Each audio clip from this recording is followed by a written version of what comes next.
Assalamualaikum warahmatullahi wabarakatuh. Baik. Pada saat itu Abu Ubaidah pun radhiyallahu anhu memakan ya hewan tersebut yang saya bilang tadi, bangkai laut, hewan laut halal, bangkai hewan laut, bukan hewan darat yang mati atau burung yang jatuh mati, hewan udara ini nggak halal, bangkai haram. Maka beliau pun makan, dan mereka sempat hidup pada satu dan berjalan selama 20 hari makan, tidak habis pun dagingnya ikan itu. Lalu mereka sempat mengambil potongan-potongannya karena Abu Ubaidah mengatakan kita bawakan untuk kaum muslimin di Madinah termasuk Rasulullah SAW. Waktu mereka tiba di Madinah, mereka pun menceritakan kejadian tersebut kepada Nabi SAW. Lalu Nabi mendapatkan wahyu dan beliau berkata dalam hadis yang masyhur, hadis ini diriwayatkan Imam Muslim, rizqun razaqumuhullah, rizqun razaqumuhullah, rizki yang telah Allah limpahkan pada kalian. Dalam riwayat lain atau lafaz lain dikatakan huwa rizqun akhrajahullahu lakum hal ma'akum min lahmihi syai'un tut'imunana atau tut'imuna. Itu adalah rezeki yang Allah keluarkan untuk kalian. Dari mana asalnya tidak tahu. Yang jelas dia Allah siapkan untuk kalian. Apakah kalian masih membawa sebagian dagingnya agar kami bisa mencicipinya? Maka mereka pun hanya menghadiahkan kepada Nabi SAW. Tapi ini ulama sepakat keluarnya ikan itu Allah berikan kepada Abu Ubaidah radhiyallahu anhu. Ya, ini karamah yang terkenal dari beliau. Kemudian selanjutnya teman-teman sekalian, poin yang ke-13, penyebab terpilihnya Abu Bakar radhiyallahu anhu jadi khalifah bersama dengan Umar. Jadi waktu Nabi SAW meninggal, sempat orang-orang Madinah, asli orang Ansar, Aus dan Khazraj berkumpul. Mereka ingin menunjuk siapa jadi khalifah setelah meninggalnya Nabi SAW. Mendengar berita tersebut, maka Abu Bakar, Umar sama Abu Ubaidah sama-sama menuju ke Bani Thaqifah, tempat kumpulnya orang-orang Ansar. Lalu kemudian ya mereka pun saling mengingatkan. Abu Bakar mengingatkan, pimpinan dari Quraisy, sementara kalian orang-orang Ansar adalah wakilnya. Ya, ini sudah petunjuk dari Nabi SAW, sebagaimana hadis Nabi, pemimpin dari Quraisy. Gitu ya. Kalau ada orang Quraisy yang saleh didahulukan dari yang lainnya. Maka terjadilah pada saat itu Umar pun mengatakan, saya menganggap yang paling layak adalah Abu Bakar. Lalu Abu Ubaidah pun datang lalu memegang tangannya Abu Bakar mengatakan, orang ini ya tidak ada yang mengalahkannya setelah Nabi SAW. Saya akan membaiatnya. Adakah orang yang bisa mengalahkan Abu Bakar? Maka orang-orang pun terdiam dan akhirnya mereka membaiat Abu Bakar. Di sini ulama mengatakan sebenarnya permasalahannya sederhana ya. Kita teman-teman sekalian kalau ada kesempatan untuk memberikan dukungan pada satu orang yang berbuat baik, jangan ditunda nih. Misal gini, ada ikhwah lagi mau hadir ke taklim, walaupun antum titipin pesan, oh masya Allah bagus taklim tuh, nuntut ilmu tuh bagus. Misal antum sedikit memberikan motivasi, maka kalau mereka tertambah motivasinya untuk menuntut ilmu, itu sudah cukup untuk membuat antum andil semuanya. Sama contoh misalnya ada orang nanya, di mana masjidnya? Oh masjid di sana. Kita semangat tunjukin, kalau perlu kita antar ke sana. Karena selama dia ibadah di sana kita dapat pahalanya. Sebaliknya, jangan punya andil dalam perbuatan buruk. Ada orang tanya ini diskotik di mana alamatnya? Maaf, tanya orang lain. Jangan tanya saya, gitu kan. Nanti dia 3 jam di sana dapat dosa, kita juga dapat dosa tuh. Hanya nunjukin ya, kita nggak ke sana. Ini nggak boleh. Hati-hati. Karena kadang-kadang kita di Indonesia ini ada sifat baik yang berlebihan. Jadi biar orang membuat dosa, mau zina juga ditunjukin tempatnya. Ini nggak boleh. Jadi ini harus diperhatikan baik-baik. Maka punya andil dalam perbuatan positif itu adalah perintah agama kita teman-teman sekalian. Jadi selalu punya andil di situ. Selalu nyebarkan kebaikan, selalu sampaikan hal-hal yang positif. Kemudian juga yang ke-14 adalah ya, Umar radhiyallahu anhu pernah waktu di zaman khilafahnya beliau sempat berkata kepada para orang-orang di sekitarnya, waktu mereka memuji tentang khilafahnya Umar, mereka memuji pendapat-pendapat Umar radhiyallahu anhu, Umar berkata, cobalah kalian berangan-angan sekarang. Apa angan-angan kalian nih? Ada yang bilang, saya berangan-angan mati syahid di jalan Allah. Ada yang bilang, saya berangan-angan menjadi pemimpin. Ada yang berangan-angan, saya berharap bisa menjadi ulama muslimin. Saya berharap semua begitu. Sampai akhirnya sudah selesai, semua orang mengatakan, lalu mereka tanya, wahai Amir Mu'minin Umar bin Khattab, apa angan-angan anda? Dan di sini juga riwayat mengatakan boleh kita berangan-angan kalau positif, hal-hal baik, berangan-angan mati syahid, berangan-angan masuk surga, itu boleh, hal-hal positif. Berangan-angan nanti bisa menjadi seorang alim ulama, itu adalah hal yang baik. Tidak boleh berangan-angan pada hal-hal yang kosong atau hal-hal yang berbau maksiat. Maka pada saat itu Umar bin Khattab mengatakan, kalau saya berharap setiap rumah Madinah dipenuhi oleh Abu Ubaidah bin Jarrah. Kalau harapan saya, setiap laki-laki di antara kalian seperti Abu Ubaidah bin Jarrah, penuh rumah-rumah ini. Itu harapan Umar radhiyallahu anhu pada saat di akhir khilafah beliau, dan beliau pada saat itu lagi puncak-puncaknya memimpin, gitu kan. Kemudian teman-teman sekalian juga terkenal sekali yang ke-15, tawadhu. Beliau merendah diri, sifatnya selalu tawadhu, ya. Sampai-sampai beliau pernah mengatakan, tidak ada seorang pun kepada prajurit-prajurit perangnya. Habis ini kita akan bahas poin ke-16 tentang kiprahnya di kancah peperangan, lalu kita tutup dengan wafatnya beliau radhiyallahu anhu. Di sini teman-teman sekalian, beliau pernah berkata di kancah peperangan dengan pasukannya, tidak ada seorang pun yang berkulit putih, hitam, ataupun terang atau gelap, ya, yang lebih bertakwa kepada saya, kecuali saya berharap bisa membimbingku. Makanya beliau mendapatkan julukan Amirul Umara. Amirul Umara. Nanti akan kita jelaskan kiprah-kiprahnya di dalam peperangan. Baik, kita masuk teman-teman sekarang dengan poin yang terakhir ke-16 manakibnya adalah lembaran jihad Abu Ubaidah radhiyallahu anhu yang sangat cemerlang. Ini kita hubungkan dengan fadilah tadi Masjid Aqsa dan Palestina yang panjang lebar saya sebutkan. Abu Ubaidah radhiyallahu anhu terus beribadah kepada Allah SWT, ketaatannya, berdakwah, mengajakkan orang-orang ke agama Islam, dan beliau juga ya setelah meninggalnya Nabi SAW, beliau ikut ya dalam peperangan-peperangan yang diutus oleh Abu Bakar dan seterusnya. Nah di sini Abu Ubaidah puncak-puncaknya adalah beliau pada saat Umar bin Khattab jadi khalifah, gitu kan. Abu Ubaidah pernah diutus oleh Umar bin Khattab memimpin pasukan muslimin, dan pada saat itu menuju ke negeri Syam. Sebenarnya Abu Bakar ini radhiyallahu anhu sebelum meninggal beliau sempat mengutus pasukan untuk ke wilayah Kuwait, kalau sekarang negara Timur Tengah Kuwait, gitu kan. Di sana untuk memerangi beberapa pasukan-pasukan Persia yang coba menyeberang ke Jazirah Arab, dan berhasil menang. Waktu dipimpin oleh Khalid bin Walid. Pada saat ya Abu Bakar meninggal dunia, maka Umar bin Khattab mengeluarkan sebuah instruksi ya, agar mengganti Khalid bin Walid dengan Abu Ubaidah bin Jarrah. Lalu dia mengeluarkan sebuah instruksi, tidak ada panglima perang di atas Abu Ubaidah. Nah, kalau Abu Ubaidah yang memimpin, yang lain tidak boleh sama sekali. Nggak ada lagi, satu instruksi. Abu Ubaidah radhiyallahu anhu waktu mengutus ya, Umar bin Khattab waktu mengutus Abu Ubaidah membawa surat itu, karena kan Khalid bin Walid sudah lebih dulu di kancah peperangan. Dan pada saat Abu Bakar mau meninggal setelah menang melepaskan Kuwait, wilayah Kuwait sekarang dari orang-orang Persia, maka yang terjadi adalah Abu Bakar sama Umar jadi penasihat Abu Bakar waktu itu, jadi wakilnya. Ini apa yang kita harus lakukan? Lebih baik ekspansi sekalian ke wilayah utara Jazirah Arab, ke Baitul Maqdis, ke Palestina, ke Syam. Kita bentuk pasukan ke sana. Sementara pasukan mau jalan ke sana, Abu Bakar meninggal dunia radhiyallahu anhu. Tahun 13 Hijriah. Umar bin Khattab jadi khalifah, lalu Umar bin Khattab mengutus dari Madinah waktu itu Abu Ubaidah bin Jarrah, bawa surat, kamu akan menggantikan ya Khalid bin Walid jadi pemimpin. Tapi ada sebuah perilaku yang unik di sini dan sangat terkenal dengan tawadhu, merendah dirinya Abu Ubaidah. Keputusan perang artinya pemimpin perang artinya semua keputusan di tangan dia. Nyerang tidak, pulang atau pergi semua di tangan dia. Berhenti, istirahat atau jalan semua keputusan di tangan dia. Semuanya. Bunuh tawanan atau lepas mereka semua di tangan dia. Jadi ini nggak boleh sembarangan pemimpin perang nih, harus orang yang tahu. Waktu Abu Ubaidah tiba di pasukannya Khalid bin Walid, dia tidak menyerahkan surat itu dulu, karena ternyata Khalid bin Walid sudah mendekati wilayah Syam, gitu kan? Dan wilayah Syam ini sudah ada perbatasan di depan, sudah kelihatan benteng musuh. Kalau surat ini dikasih, menurut Abu Ubaidah, maka akan takut mengendorkan semangat Khalid bin Walid yang sedang memimpin perang, gitu kan? Maka Abu Ubaidah tidak menyampaikan surat itu, disimpan sama dia. Maka pada saat itu Abu Ubaidah pun ya tidak memberikan kepada Khalid bin Walid sampai Khalid bin Walid berhasil menembus benteng itu. Setelah itu baru Abu Ubaidah memberikan surat tadi. Lalu Khalid bin Walid mengatakan, semoga Allah merahmati, semoga Allah mengampuni wahai Abu Ubaidah. Kenapa kau tidak katakan dari awal kamu datang, sehingga aku bisa sholat di belakangmu, kau pemimpin mestinya. Lalu kata Abu Ubaidah, aku tidak ingin mengacaukan peperangan yang sedang kau pimpin sampai semua berakhir. Setelah itu aku baru mengatakan kepadamu.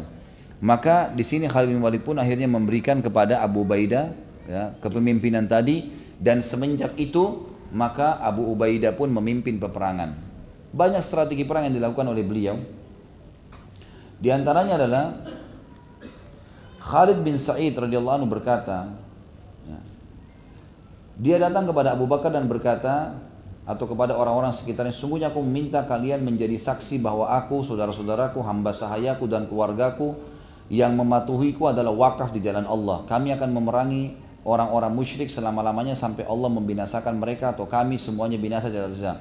Lalu Khalid ibn Sa'id radhiyallahu anhu bergabung dengan pasukan Abu Ubaidah, tidak kepada pasukan sepupunya Yazid bin Abi Sufyan. Jadi waktu itu Abu Bakar sempat dengan Umar membentuk 4 pasukan. Satu dipimpin oleh Khalid bin Walid, satu dipimpin oleh Amr bin As, satu dipimpin oleh Yazid bin Abi Sufyan, satu dipimpin oleh Amr bin As, gitu kan? Jadi ada 4, dipimpin Khalid bin Walid, Abu Ubaidah bin Jarrah, Amr bin As dengan Yazid bin Abu Sufyan. Maka ini yang 4 pasukan nih. Waktu Khalid bin Sa'id, ini sepupunya Yazid, dan Muslimin diiklankan waktu itu, siapa yang mau jihad silakan, ini ada 4 pasukan, mau ikut yang mana nih? Ini ke-4 wilayah Syam yang berlainan. Siapa yang mau ikut nih? Khalid bin Sa'id, ini radhiyallahu sahabat Nabi yang mulia, dia mengatakan, wahai muslimin saksikanlah, saya, istri saya, anak-anak saya, hamba saya semua wakaf untuk jalan Allah nih. Artinya kami akan pergi berperang, gitu kan? Lalu dia pun mengajak anak-anaknya, hamba sahayanya semua pakai baju perang, masuk di kancah peperangan, tapi dia pilih Abu Ubaidah. Dia enggak pilih pasukan Yazid bin Abi Sufyan sepupunya. Lalu ketika ditanya tentang hal tersebut, Khalid bin Sa'id menjawab, dari sisi kekerabatan, aku lebih mencintai sepupuhku, Yazid bin Abi Sufyan, daripada orang ini, Abu Ubaidah bin Jarrah. Namun dari sisi agama, aku mencintai orang ini daripada sepupuku. Orang ini adalah saudaraku dalam agama pada zaman Rasulullah SAW. Dia adalah kawan dekatku sekaligus penolongku atas sepupuku sebelum hari ini.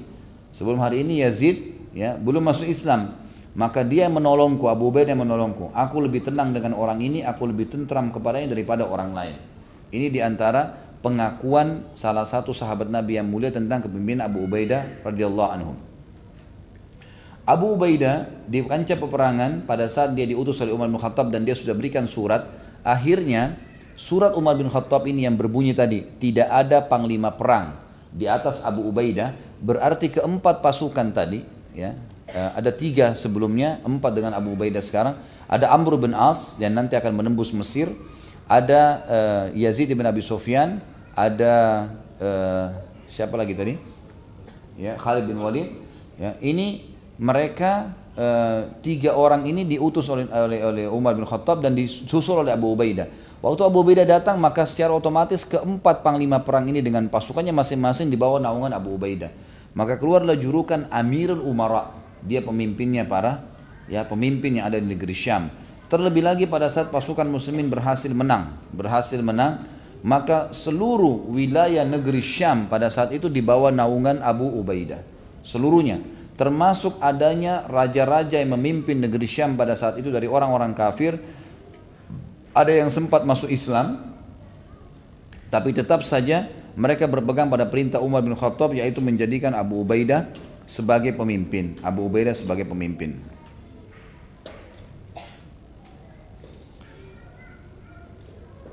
Abu Ubaidah dalam peperangan memiliki juga strategi yang lain. Selain beliau, satu pertama dilakukan, beliau suka menyebarkan pasukan. Jadi misal kalau lagi ngepung satu lokasi, maka kalau ada negeri Syam kan luas sekali, ada 4 negara. Maka untuk target yang akan diserang, yang akan datang setelah wilayah ini, beliau mengutus pasukan-pasukan kecil yang memang sengaja di sana tidak menyerang, tapi lula-lalang supaya kelihatan ada pasukan muslimin. Sama dengan wilayah yang sudah dibuka, beliau meletakkan beberapa pasukannya, gitu kan? Ini satu strategi perang. Strategi yang lain, beliau paling suka bermusyawarah dengan rekan-rekannya, dan beliau selalu saja mengambil pendapat yang mayoritas, bukan otoritas. Dia bukan otoriter, tapi dia mengambil pendapat yang mayoritas. Juga disebutkan Abu Ubaidah orangnya karena sangat berwibawa, sangat terpengaruh dalam jiwa pasukannya karena ibadahnya, dan dia sering mendatangi markas-markas mereka. Tidak ada satu prajurit pun kecuali didatangi oleh Abu Ubaidah dan selalu menanyakan kabarnya. Betapa banyak orang yang kotor bajunya dibersihkan oleh Abu Ubaidah ketika dia ketika didatangi oleh Abu Ubaidah radhiyallahu anhu, dan beliau menasihati sambil berkata, ketahuilah betapa banyak orang yang membersihkan pakaiannya tapi dia mengotori agamanya. Betapa banyak orang yang memuliakan dirinya sekarang tapi menghinakannya esok hari. Tolaklah keburukan-keburukan masa lalu kalian dengan kebaikan-kebaikan masa kini. Dalam satu riwayat yang lain disebutkan, Sa'id bin Aslam dari ayahnya radhiyallahu anhu dia berkata, Umar mendengar bahwa Abu Ubaidah terkepung di negeri Syam dan musuh memaksanya bertahan. Jadi Abu Ubaidah pernah mengepung satu lokasi, ternyata pasukan muslimin lebih sedikit dan pasukan besar datang dari negeri Syam untuk menyerang sehingga Abu Ubaidah terkepung. Lalu Umar bin Khattab mengirim surat kepada Abu Ubaidah sambil berkata, amma ba'd. Amma ba'd ini setelah ini, tidak ada kesulitan yang menimpa seorang hamba yang beriman kecuali Allah telah menyiapkan kemudahan setelahnya. Artinya sabarlah, pasti kau akan menang kalau kau sabar. Satu kesulitan tidak bisa mengalahkan dua kemudahan. Karena Allah berfirman dalam surah Al-Imran ayat 200, A'udzubillahi minasyaitonirrajim. Ini surat Umar bin Khattab kepada Abu Ubaidah. Ya ayyuhalladzina amanu sabiru wasabiru warabitu wattaqullaha la'allakum tuflihun. Wahai orang-orang yang beriman, bersabarlah kamu dan kuatkanlah kesabaranmu dan tetaplah bersiap siaga di perbatasan negerimu dan bertakwalah kepada Allah agar kalian diberikan kemenangan atau beruntung. Aslam berkata, lalu Abu Ubaidah membaca surat tersebut dan membalasnya kepada Umar sambil berkata, amma ba'd. Sesungguhnya Allah Ta'ala telah berfirman. Jadi balasan Abu Ubaidah sekarang ini kepada Umar bin Khattab. Perhatikan bagaimana dia membalas kepada pimpinannya pada saat itu dan juga sahabat dekatnya. I'lamu, Allah berfirman, annamal hayatud dunya la'ibun wa lahum wa zinatun wa tafakhurun bainakum wa takathurun fil amwali wal aulad kamathali gaithin a'jabal kuffara nabatuhu thumma yahiju fatarahu musfarran thumma yakunu hutama wa fil akhirati azabun syadidun wa maghfiratun minallahi wa ridwan wa mal hayatud dunya illa mata'ul gurur. Ketahuilah, ini balasan Abu Ubaidah kepada Umar bin Khattab. Surah Al-Hadid ayat 20. Ketahuilah, sungguhnya kehidupan dunia ini hanyalah permainan dan senda gurau, perhiasan dan saling berbangga di antara kalian serta berlumba-lumba dalam kekayaan dan anak keturunan. Itu yang umumnya orang-orang lakukan di dunia. Seperti hujan yang tanam tanamannya yang mengagumkan para petani. Kemudian tanaman itu menjadi kering dan kamu lihat warnanya kuning kemudian menjadi hancur. Dan di akhirat nanti ada azab bagi orang-orang yang kufur, yang keras dan ampunan dari Allah serta keridhaannya. Dan kehidupan dunia tidak lain hanyalah kesenangan yang palsu. Saya yakin teman-teman sama dengan waktu saya pertama baca tulisan riwayat ini. Saya berpikir apa kira-kira korelasinya ya antara surat Umar bin Khattab suruh sabar gitu kan, dengan Abu Ubaidah membalas tentang tidak perlunya kita bergantung pada dunia gitu kan. Ini cuma berlumba-lumba untuk mencari kelebihan. Ternyata Umar bin Khattab pekah sekali menangkapnya. Kata Umar, Aslam rahimahullah ulama tabi'in berkata yang meriwayatkan kisah ini, maka Umar membaca surat Abu Ubaidah ya, dan kemudian dia membacakannya di atas mimbar. Lalu Umar berkata setelah membaca surat Abu Ubaidah, wahai orang-orang Madinah, Abu Ubaidah telah menyindirku atau menyindir kalian, berangkatlah untuk berjihad. Maksudnya Abu Ubaidah bilang, kami pasti sabar, gak usah khawatir. Tapi kalian nih yang tidak pergi jihad nih. Kalian nih yang tinggal di Madinah, yang akhirnya cuma hidup dengan keluarga, urus-urus ini, perkembangan perniagaan, ini kalian yang perlu khawatir nih. Karena itu hanya kehidupan dunia saja. Orang banyak gak paham korelasinya apa kan. Jadi Abu Umar bin Khattab mengatakan, ini Abu Ubaidah menyinggung saya atau menyinggung kalian, saya tidak tahu. Tapi sekarang berangkatlah berjihad. Siapa yang mau pergi silakan berangkat, gitu kan. Maka mereka pun akhirnya keluar bergabung dengan pasukan Abu Ubaidah radhiyallahu anhu. Tapi Umar bin Khattab tentu tidak ikut karena beliau Amir Mukminin menjaga di Madinah. Kemudian juga beliau punya strategi perang pada saat menaklukkan wilayah Fahal namanya. Wilayah Fahal ini wilayah agak sulit untuk ditembus ya. Dikatakan oleh penulis di halaman 34, Abu Ubaidah radhiyallahu anhu memiliki taktik militer yang jitu. Dia mengirim sebagian kekuatan untuk membuat sibuk kekuatan Romawi di Fahal ketika dia sedang mengepung Damaskus, ibu kota Syria, sehingga dia berhasil menaklukkannya. Setelah itu Abu Ubaidah bergerak menuju Fahal dengan seluruh kekuatannya. Karena jika tidak demikian, ada kemungkinan kedua kekuatan musuh di Fahal dan Damaskus akan saling bahu-membahu melawan kaum muslimin pada waktu yang sama di satu tempat. Demikian pula Abu Ubaidah radhiyallahu anhu mengirim Khalid bin Walid dengan membawa pasukan untuk menghadang pasukan Romawi yang bergerak menuju Damaskus, sehingga pasukan Romawi gagal dalam menunaikan tugasnya karena harus menghadapi dua pasukan muslimin dalam waktu yang bersamaan, dari depan melawan pasukan Yazid bin Abi Sufyan dan dari belakang menghadapi pasukan Khalid bin Walid. Jadi Abu Ubaidah mengambil sebuah petah di mejanya, di tempatnya di kemahnya, lalu kemudian dia memetahkan negeri Syam. setiap pasukan, setiap wilayah yang akan ditembus sama dia dan kemungkinan ada pasukan musuh datang dikirim pasukan ke sana. Jadi pasukan yang 4 ini akhirnya berbagi-bagi dan akhirnya mereka bersatu untuk menghadang dan ternyata betul ini berhasil mereka melakukannya. Jadi insya Allah mungkin kita lanjutin setelah sholat beberapa poin yang tersisa. Mudah-mudahan Allah Subhanahu Wa Taala memberkahinya. Subhanakallahumma bihamdika asyhadu an la ilaha illa anta astaghfiruka wa atubu ilaik. Wassalamualaikum warahmatullahi wabarakatuh. Assalamualaikum warahmatullahi wabarakatuh. Alhamdulillah wassalatu wassalamu ala Rasulillah. Masih melanjutkan tema kita tadi dan terakhir saya bahas tentang bagaimana peran Abu Ubaidah radhiyallahu anhu pada saat pembebasan Fahal. Dan salah satu kejadian yang unik di pembebasan wilayah Fahal di negeri Syam ini adalah masuk Islamnya salah satu pimpinan perang Romawi. Setelah didakwahi oleh Abu Hurairah anhu, disampaikan Islam, akhirnya dia syahadat dan dia masuk Islam. Dan khilaf di antara ahli sejarah tentang masalah nama orang ini. Ada yang mengatakan nama dia Mahan, atau Mahan ini satu nama pimpinannya dan ada perdana menterinya yang dikirim. Ada juga yang mengatakan panglima perang ini adalah saudaranya Raja Tazraj yang pada saat itu berkuasa. Yang jelas di perang Fahal terkenal sekali orang ini masuk Islam di tangan Abu Ubaidah radhiyallahu anhu dan akhirnya dia bergabung dengan pasukan muslimin. Selanjutnya adalah peperangan yang terjadi di Laziqiyah. Laziqiyah ini sebuah wilayah yang pintu gerbangnya sangat besar dan berada di atas pegunungan sehingga tidak mudah untuk menembusnya. Maka Abu Ubaidah punya satu strategi perang yang belum pernah dibuat oleh pimpinan perang muslim siapapun. Beliau menyuruh kaum muslimin untuk menggali lubang-lubang di sekitar pintu-pintu gerbang yang sangat banyak, dan itu dilakukan di malam hari pada saat musuh tidak ketahui.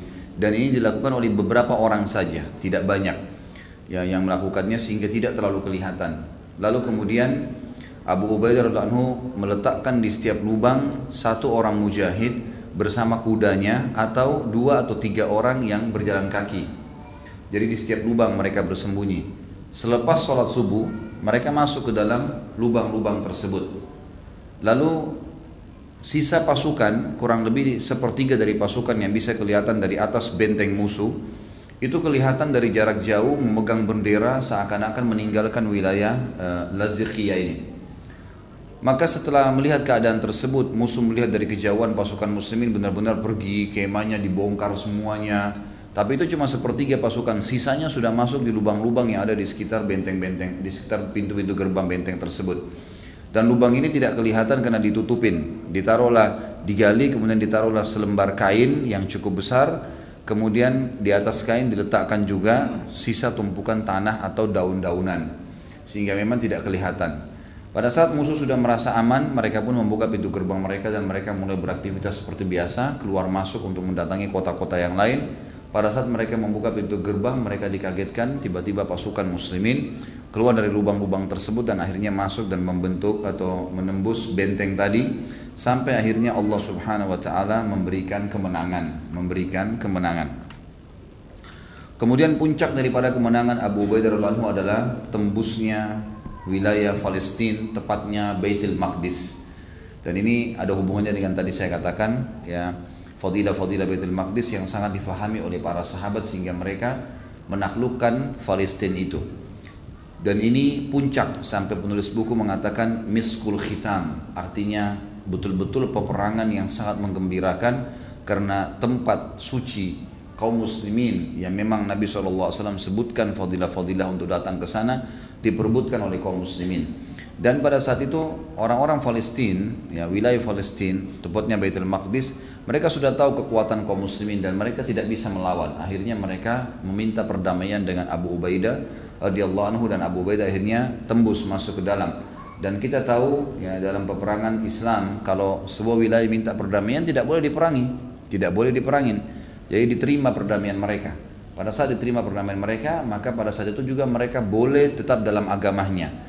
Tetapi wilayah mereka sudah dibawa naungan pemerintahan Islam. Kata penulis tentunya di sini, pada saat itu ya kita mestinya faham kenapa Umar bin Khattab dan kenapa panglima perang Abu Ubaidah radhiyallahu anhu majma'in yang pada saat itu terkenal sekali dengan strategi perangnya, dengan keimanannya, dengan ilmunya, orang terpercayanya umat ini. Bahkan banyak wilayah negeri Syam yang masuk Islam pada saat itu hanya dengan berdamai dengan Abu Ubaidah. Kenapa dia sangat antusias menutup peperangannya dengan Palestina? Dan memang Palestina dibiarkan terakhir sekali, karena memang beliau ingin menaklukkan wilayah sekitarnya, walaupun target utama adalah Palestina. Target utamanya adalah Palestina. Maka di sini kita lihat teman-teman sekalian, tujuan mereka adalah mewujudkan apa yang telah disebutkan oleh Nabi SAW tentang fadilah-fadilah yang ada di Palestina, agar kaum muslimin leluasa untuk ibadah ke sana. Dan tentu kata penulis di sini, tidak ada maksud di sini Abu Ubaidah merebut setengah mati bentuk pasukan ke sana, berperang berbulan-bulan, ya kemudian sekarang kita serahkan kepada orang-orang Yahudi. Mestinya kaum muslimin harus menyadarinya, dan ini bukan berarti karena orang Arab saja, enggak, semua yang syahadat. Kita semua bertanggung jawab mengembalikan ya wilayah-wilayah yang memang sudah direbut oleh kaum muslimin dan menyebarkan Islam di sana. Dan subhanallah, Palestina sekarang teman-teman sekalian, suku asli di sana suku Arab yang dari dua suku, Adnaniyin dengan Kan'aniyin. Ini dua suku, Adnan dan Kan'an. Mereka adalah asli penduduk di situ, turunan Arab, dan mereka semuanya mayoritasnya Muslim. Mayoritasnya Muslim. Jadi ada dua alasan kenapa Muslimin di dalam mempertahankan wilayah mereka, dan ya kenapa orang-orang Muslim dari luar harus membantunya. Ada dua alasan. Yang pertama, mereka Muslim. Saudara Muslim sama Muslim lain seperti satu taman yang saling merapat satu sama yang lain. Juga dalam hadis yang lain seperti satu jasad. Kalau satu sakit, luka, maka seluruh tubuhnya akan demam. Kata Nabi SAW, bukan dari golongan kaum muslimin yang tidak peduli dengan urusan mereka. Jadi harus kita peduli memang dengan masalah mereka. Ini satu sisi karena mereka muslimin. Ditambah lagi di situ adalah ada Baitul Maqdis, tempat yang disucikan dalam Islam dan kita disuruh untuk mendatanginya. Juga kita menyebarkan Islam di sana karena memang Islam ini agama benar yang harus disebarkan. Itu satu sisi. Saudara kita muslim, tempat yang disucikan dalam Islam Baitul Maqdis, ada perintah dalam syariat untuk mendatanginya. Saudara kita muslim sedang tertindas. Satu sisi. Sisi yang lain, penduduk asli sana, ya, orang-orang sekarang muslimin yang sana yang mempertahankan diri adalah penduduk asli. Mereka lebih berhak terhadap wilayah itu. Mereka lebih berhak selain daripada mereka muslim. Jadi ada dua alasan secara agama dan juga secara peradaban, secara kehidupan sosial wajar untuk dipertahankan wilayah itu. Dan Yahudi tidak punya hak untuk masuk ke sana. Yahudi tidak punya hak untuk masuk ke sana. Karena waktu di zaman Musa alaihissalam pun, waktu Musa alaihissalam menyuruh Bani Israel untuk masuk, itu suku-suku asli Kan'an dan Adnan ini sudah ada, gitu kan? Sudah ada. Waktu mereka pun setelah 40 tahun masuk ke sana, suku-suku asli ini masih ada di sana, masih ada. Dan mereka masuk berbaur dengan mereka, jadi tidak boleh diusir gitu kan, tidak boleh. Sekarang kan mereka berusaha untuk mengusirnya. Dan subhanallah dengan hikmah Allah mereka tidak pernah berhasil. Sampai di sana sangat terkenal, anak kecil pun Palestina sangat berani untuk melawan tentara Israel. Tidak ada sama sekali ketakutannya. Dan juga mereka sendiri yang ketakutan. Mereka sendiri ketakutan. Perlu juga saya sampaikan teman-teman sekalian, berita gembira alhamdulillah di sana tidak ada masalah. Kita datang, umat Islam punya restoran banyak. Kita juga makan di restoran mereka. Ada orang Turki buka restoran, ada orang-orang asli Palestina. Mereka transaksi jual beli barang. Tapi memang negaranya lagi dijajah. Kurang lebih seperti keadaan kita dulu dijajah oleh Jepang. Tapi kita tetap bekerja, sekolah, berusaha, melawan, gitu kan? Seperti itulah. Cuman yang penting kita titik beratkan adalah Abu Ubaidah bin Jarrah dan sahabat-sahabat Nabi tidak jauh-jauh ke sana teman-teman sekalian mengekspansi Islam itu untuk merebut wilayah, bukan, tapi untuk menyebarkan Islam. Karena memang harus disebarkan ini. Dan pada saat sudah dimasuki Islam, maka memang harus hukum Allah yang diterapkan, hukum Islam itu. Jadi ini memang hukum Allah SWT. Dari awal saya titik beratkan, ini kebenaran yang harus dipertahankan. Ini yang harus difahami teman-teman sekalian. Jadi Abu Ubaidah radhiyallahu anhu dan Umar bin Khattab radhiyallahu anhu dan semua sahabat-sahabat Nabi yang sudah berjuang tidak untuk diserahkan wilayah ini begitu saja kepada orang-orang non-muslim. Jadi jangan sampai sekarang kita masih ragu, oh ini mungkin non-muslim ada benarnya juga nih. Ini gak ada istilah benar. Inna dina indallahil Islam. Harus pegangin tuh. Hanya Islam yang diterima di sisi Allah. Kita harus nyebarin. Mereka ini adalah orang-orang yang harus kita kasihani karena belum paham apa itu Islam. Jadi makanya kita sebarin Islam itu sendiri. Jadi ini harus difahamin. Maka pada saat itu subhanallah terjadilah ya pembebasan Palestina dan akhirnya uskup mereka, pimpinan para pastor yang memegang kunci Baitul Maqdis mengatakan saya tidak akan menyerahkan ini kecuali pada pimpinan kalian. Maka Abu Ubaidah pun radhiyallahu anhu mengirim surat kepada Umar bin Khattab berita gembira kalau Palestina sudah takluk di tangan kaum muslimin, dan si uskup tidak mau memberikan kunci Baitul Maqdis yang luasnya 1,4 hektar besar, tempat ibadah gitu kan, kecuali Anda sendiri yang datang. Maka Umar pun datang, dan saya sudah ceritakan kisahnya pada saat kita ceritakan tentang Umar bin Khattab radhiyallahu anhu, bagaimana Umar datang bersama dengan satu orang ya, budaknya ya, hamba sahayanya. Kemudian Umar bin Khattab cuma menunggangi seekor unta dengan pakaian yang sangat sederhana, dan Umar bin Khattab karena perjalanan jauh dari Madinah ke negeri Syam, sebulan lebih perjalanan gitu kan. Maka Umar bin Khattab lalu bergantian menunggangi unta itu. Sekali buat budaknya, sekali beliau pakai gitu. Kebetulan pas masuk pintu gerbang Palestina, Umar bin Khattab lagi kebetulan dapat giliran memegang tali kekang dan budaknya ada di atas. Maka orang-orang menyambut pada saat itu, muslimin menyambut, orang-orang juga ini menyambut, ini raja baru mana nih, yang luar biasa, pasukannya begini kuat, ya pemberani, membawa ajaran agama yang baru, yang benar dan seterusnya. Mereka berpikir Umar akan datang dengan kereta kencananya, dengan pasukan yang banyak. Ternyata cuma 2 orang masuk. Lalu muslimin pun yang sudah sahabat-sahabat sudah kenal bersambut mutakbir, Allahu Akbar, Allahu Akbar. Lalu uskupnya bertanya, mana pimpinan kalian? Kata Abu Ubaidah, itu yang masuk. Ada unta, ada 2 orang, gitu kan? Lalu kata uskupnya, mana pasukannya? Enggak ada. Emang cuma begitu dia datang berdua. Lalu mana di antara 2 itu mana orangnya? Kata Abu Ubaidah, yang sedang memegang tali kekangan unta. Yang sedang di atas itu siapa? Kata uskupnya, itu hamba sahayanya. Loh kok bisa? Karena dia sudah sepakat sama hamba sahayanya untuk membagi perjalanan, setengah buat dia, setengah buat hamba sahayanya. Maka kata uskup, saya menemukan ciri orang ini dalam Injil kalau dia akan menerima kunci Baitul Maqdis. Maka diserahkanlah kepada Umar radhiyallahu anhu. Ini perjuangan yang besar teman-teman sekalian. Jangan setelah perjuangan besar dari sahabat Nabi kita hilangkan begitu saja. Ini harus dipikirkan. Minimal libatkan dalam doa antum. Doakan mereka supaya Allah berikan kemenangan, gitu kan? Andil sumbang apa saja kepada lembaga-lembaga LSM di Indonesia. Alhamdulillah ada yang coba membantu ke sana, gitu kan? Itu sangat hal yang sangat baik. Apalagi kalau Allah mudahin kita bisa mampir ya, itu sangat baik sekali. Dan tidak ada perlu, saya bilang tadi tidak ada hal-hal yang perlu dikhawatirkan. Kita bisa menyumbang langsung, banyak janda-janda mujahidin di sana, anak-anak yatim di sekitar Masjid Aqsa yang bisa kita bantu, banyak sekali.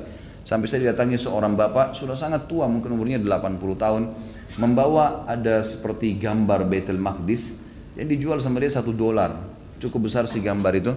Dia bilang, dia bilang, akhi, saya ini punya anak 10 orang dan hidup saya pas-pasan. Ini negara lagi dijajah, tolong bantu beli ini. Saya ingatkan kepada jemaah ini, bukan cuma dibantu beli $1, beli saja berapa yang kita mampu, berikan kepada orangnya.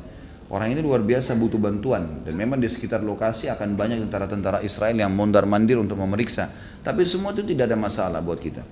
Baik, ringkas cerita adalah akhirnya Palestina takluk di tangan muslimin dan di tangan Abu Ubaidah bin Jarrah radhiyallahu anhu, dan semenjak waktu itu kata para ulama menanggapi secara spiritual, menandakan Abu Ubaidah panen pahala muslimin yang ada di Palestina bersama dengan Umar bin Khattab dan sahabat-sahabat Nabi yang lain, karena mereka lah yang menyebabkan Islam sampai kepada mereka. Kemudian setelah masuk ke sana, ada sebuah judul kecil di sini ditulis oleh penulis, judulnya Dunia Mengubah Kami Semuanya Selain Engkau Wahai Abu Ubaidah. Ini di halaman 37 sebelum berbicara masalah perpisahan dengan beliau, kematiannya. Maka Umar bin Khattab ceritanya setelah masuk gitu kan ke dalam Palestina ini, Umar bin Khattab sempat mengirim kepada Abu Ubaidah 4.000 dirham dan 4.000 dinar. Jumlah uang yang cukup banyak gitu kan. Umar berkata kepada utusannya, coba diam, waktu kamu kasih, bilang ini dari Amir Mukminin untuk anda. Lihat apa yang dia lakukan. Maka hamba sahaya Umar pun melakukannya. Menunggu. Setelah itu pada saat dikasih, Abu Ubaidah pun tiba-tiba mengatakan kepada pegawainya, ada stafnya, ada gulamnya, dia mengatakan bagikanlah ini buat si fulan sekian, buat si fulan sekian, buat si fulan sekian sampai habis.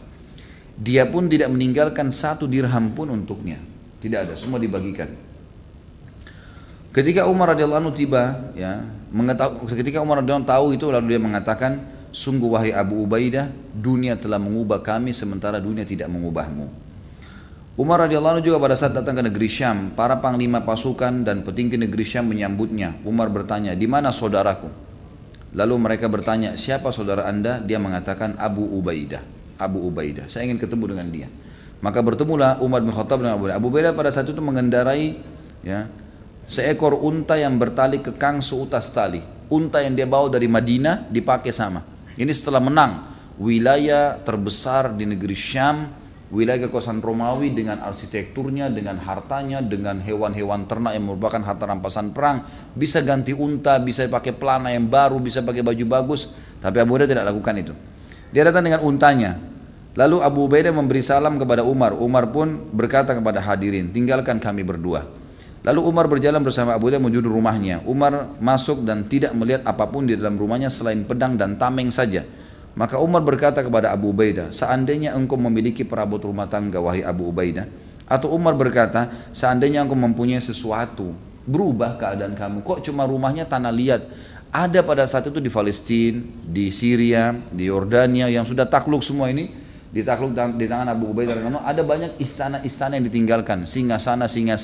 Dia tinggal dudukin, dia pakai sebagai kantornya bisa. Tapi enggak, dia buat rumah dari tanah liat, tanahnya biasa dengan baju dia, dengan unta dia tetap sama. Tidak ada perubahan. Maka Abu Ubaidah menasihati Umar sambil berkata, wahai Amir Mukminin, ini sudah cukup untuk menyampaikan kami ke tempat istirahat. Ini cukup untuk sampai ke akhirat. Enggak usah banyak-banyak. Ya, ini sudah cukup. Tidak ada yang dibawa. Mau semewah apapun istana, tunggangan, tidak ada yang dibawa ke liang lahat. Lalu Umar pun menangis pada saat itu.